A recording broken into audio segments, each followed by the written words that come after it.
Olá! Hoje a gente vai mergulhar num dos pilares do direito criminal brasileiro, a chamada imputabilidade penal. Ou seja, vamos entender juntos quem, de fato, responde pelos seus atos perante a nossa lei. E, para começar, uma pergunta que parece até pegadinha. Será que é possível alguém cometer um ato que é crime e, mesmo assim, não receber nenhuma pena por isso? Pode parecer bem estranho, né? Mas a resposta que o nosso Código Penal dá é sim. E nós vamos entender exatamente por que isso acontece. Então, a chave de tudo está nesse conceito aqui: imputabilidade penal. Pensem nisso como uma combinação de duas coisas. Primeiro, a capacidade de entender que aquilo que se está fazendo é errado, e segundo, a capacidade de se controlar, de agir de uma forma diferente. Se um desses dois elementos falta, a lei entende que não dá para atribuir culpa, e sem culpa não pode haver punição. Certo. Se a imputabilidade é a regra, quais são as exceções? A lei não deixa isso no ar, não. Pelo contrário, ela define critérios bem claros sobre quem é considerado imputável. Vamos dar uma olhada agora nesses casos de isenção. O primeiro grande grupo está lá no artigo 26. Ele diz que uma pessoa que, por alguma doença mental ou desenvolvimento incompleto, era no momento exato do ato inteiramente incapaz de entender o que estava fazendo, essa pessoa não recebe pena. O ponto crucial aqui, a palavra-chave é inteiramente. A incapacidade tem que ser total. E é aqui que a lei faz uma distinção muito, mas muito importante. Se a incapacidade de entender for completa, total, aí temos a isenção da pena. Mas, se a pessoa não era inteiramente capaz, ou seja, ela tinha uma capacidade reduzida, mas não ausente, a lei prevê uma redução da pena e não a isenção total. É uma diferença que parece sutil no papel, mas que tem um impacto gigantesco no resultado final. Agora, a segunda grande regra de isenção é bem mais direta, bem mais objetiva. Ela se resume a um número: 18. É isso. O artigo 27 do Código Penal simplesmente diz que menores de 18 anos são inimputáveis. Isso não quer dizer que eles não respondem por nada, claro que não. Significa que eles ficam sujeitos a uma outra lei, uma legislação própria, que é o Estatuto da Criança e Adolescente, e não ao Código Penal dos Adultos. Ok, agora vamos entrar num terreno que, olha, gera muita confusão e muito debate popular. O papel da emoção e da paixão quando um crime acontece.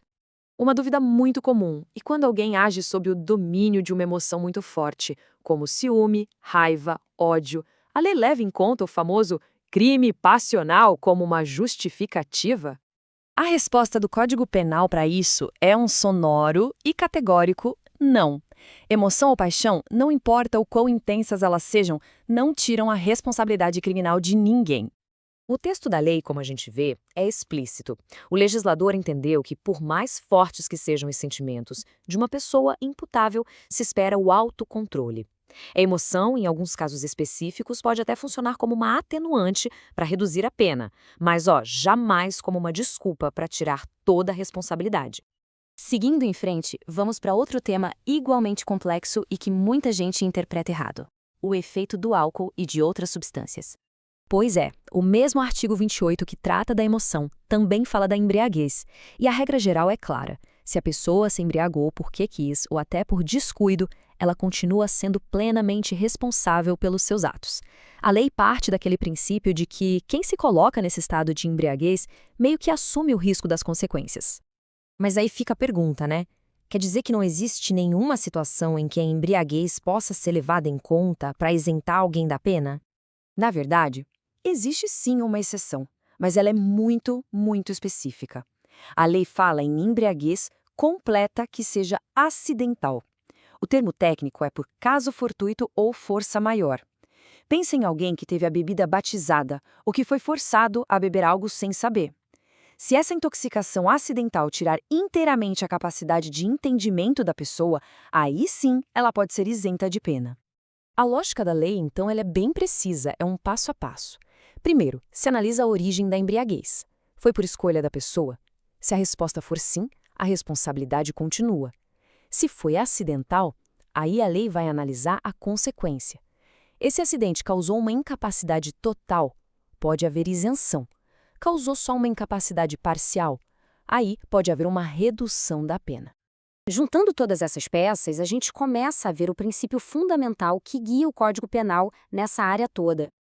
O fio que conecta tudo que a gente viu é este. A lei penal só pune quem tinha, no momento do ato, duas coisas: a capacidade de entender o que estava fazendo e a liberdade para escolher não fazer. Se um desses dois pilares, entendimento ou vontade, estava comprometido por uma das razões que a própria lei estabelece, a base para punir simplesmente desmorona. Então, para fechar o raciocínio, uma doença mental que anula completamente o entendimento pode isentar de pena. Se ela só reduzir o entendimento, pode diminuir a pena. Menores de 18 anos seguem uma lei à parte. Emoção e embriaguez por vontade própria não servem de desculpa. A única brecha é a embriaguez que for totalmente acidental. Basicamente, este é o mapa da responsabilidade no nosso sistema. E fica a reflexão final.